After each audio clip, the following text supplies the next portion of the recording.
Study made সিম্পলের পক্ষ থেকে মাধ্যমিক 2026 ছাত্রছাত্রীদের জন্য পরীক্ষার আগে না দেখলে যেটা মারাত্মক ভুল হবে সেরকম যে ভিডিও নিয়ে এসেছি। আজকে তোমাদের জন্য নিয়ে এসেছি English.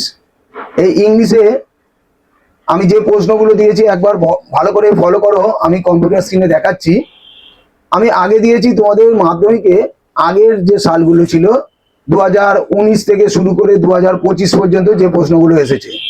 2019-এ passing Bapu the snail, 20-তে ক্যাট স্নেইল, 21-এ কোভিডের জন্য পরীক্ষা হয়নি, 22-এ ফাদার সেলফ আর ফ্যাবেল, 23-এ পাসিং বাপু আর দ্য স্নেইল, 2024-এ ফাদার সেলফ আর মাই ওন ট্রু ফ্যামিলি। আর আগের বছর পরীক্ষা হয়েছে তাদের এসেছে আওয়ার রানওয়ে কাইট আর ফ্যাবেল। স্বাভাবিকভাবেই আমি তোমাদের 2026 সালের একটা স্ট্র্যাটেজি করে দিয়েছি, সেখানে ফাদার সেলফ একটু চান্স আছে। আর সব থেকে বেশি পাসিং বাপু দেখতে পাচ্ছ 5টা স্টার দিয়েছি। আওয়ার রানওয়ে কাইট মোটামুটি পড়তে পারো। দ্য ক্যাটে 5টা স্টার দিয়েছি, আবার 5টা স্টার দিয়েছি সি ফিভারে আর স্নেলে। অর্থাৎ তোমাদের ভালো করে পড়তে হচ্ছে পদ্যের দিকে স্নেইল আর সি ফিভার, আর গদ্যের দিকে পাসিং বাপু আর দ্য ক্যাট। এইগুলির ওপর যে গুরুত্বপূর্ণ প্রশ্নগুলো পড়ে যেতে হবে এগুলোই প্রায় এসে যায়, সেগুলো আমি পরপর দিয়েছি। দেখতে পাচ্ছ why does the poet want a tall ship and a star to steer her by. এই কোশ্চেনগুলির অ্যান্সার সুন্দরভাবে দিয়ে দিয়েছি। এই কোশ্চেনগুলো ভালো করে পড়লে দেখবে তুমি কালকের পরীক্ষায় এগুলো পরপর ছাপানো আছে বলে মনে হবে। গদ্যের ক্ষেত্রেও যেগুলো ইম্পর্টেন্ট চ্যাপ্টার তার প্রশ্ন দিয়েছি, উত্তর দিয়েছি। কবিতার ক্ষেত্রেও স্নেইলের দেওয়া হয়েছে, ফাদার সেলফ দেওয়া হয়েছে। তোমাদের সুবিধার জন্য আমি একটা চার্ট করে দিয়েছি। যেমন ধরো তোমাদের কবিতার প্রশ্ন এলেই একটা আসবেই যে লেখকের নাম কি, তাই আমি তোমার লিস্ট করে দিয়েছি কবির নাম, কবিতার নাম এবং গল্পের নাম ও লেখকের নাম। দেখতে পাচ্ছ, যাতে তোমাদের আর কোনো কিছু খুঁজতে না হয়, এক জায়গায় আমি সব করে দিয়েছি। এটা ভালো করে পড়ে গেলেই তুমি আশা করো পুরো প্রশ্নের উত্তর দিতে পারবে।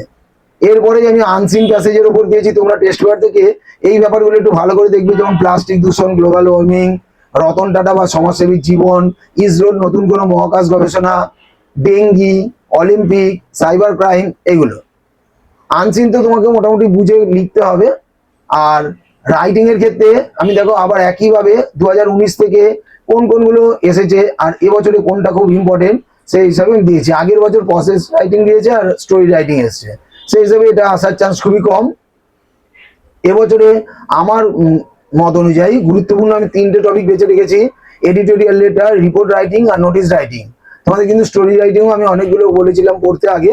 তা এডিটোরিয়াল লেটারের মধ্যে যেটা সব থেকে ইম্পর্টেন্ট, প্লাস্টিক পলিউশন, তারপরে তোমার high price of essential goods, তারপরে আছে millions of mosquitoes. Report writing এর মধ্যে terrible road accident, blood donation camp, তারপরে দিয়েছি আর ডিভাস্টেটিং সাইক্লোন। আর গ্রামারের একটা তোমাদের মডেল করে দিয়েছি, সেইগুলো প্র্যাকটিস করবে। আনসিন প্যাসেজ করতে গেলে তোমাদের প্রায় এই শব্দগুলো আসে। তোমরা জানো আনসিনে মানে 4খানা তোমাদের আনসিন প্যাসেজ থেকে ভালো করে রিডিং করে সেটা ভোকাবুলারি করতে হয়, আর্ট থাকে, তাই কিছু ওয়ার্ড দিয়ে দিয়েছি। Phrasal verb very very important গ্রামারের ক্ষেত্রে, যেগুলো আসে তার একটা লিস্ট করে দিয়েছি। এই 10টা প্রথমে আর পরে 5টা, এই 15টার মধ্যেই তুমি পেয়ে যাবে আশা করি। তোমাদের আমি একটা কমপ্লিট একটা যাকে বলে প্যাকেজ, যাকে বলে ইংলিশে দিয়ে রেখেছি। এটা পড়ে গেলেই তোমার খুব কম সময়ের মধ্যে তুমি সিলেবাসটাকে কভার করে যেতে পারবে। খুব ভালো করে পরীক্ষা দাও আর প্রচুর পরিমাণে শেয়ার করো। আশা করি তোমাদের এই ভিডিও খুব উপকারে লাগবে। আজকে বাংলা পরীক্ষা কেমন হলো জানাতে ভুলবে না। সবার পরীক্ষা ভালো হোক এই আশায় আমি আমার ভিডিও শেষ করছি।